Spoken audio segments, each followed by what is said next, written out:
Бақтылы Байжанқызына құрмет қошеметтеріңіз.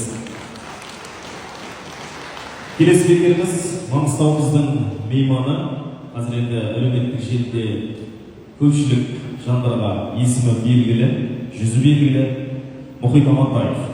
Бокстан халықаралық дәрежедегі спорт шебері, Астана қаласында өзінің жеке спорт залын ашып отырған бапкер.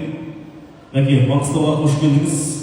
Сіз енді спортшы, жаттықтырушы тұрғысынан ғана емес, өз сөзіңізбен айтқанда, өскелең ұрпақтың қазақи адами құндылықтарға, адалдыққа тәрбиелеуші ретінде танымалсыз.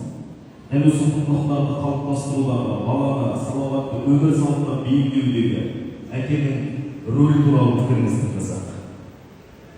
Ассалаумағалейкум, құрметті ағалар, әпкелер, құрметті бауырлар, баршаларыңызға мына жағы кірген кезден жақта бір кісі маған айқайлап жатыр, кешікпей келсеші деп. Мен кешіккен жоқпын негізі.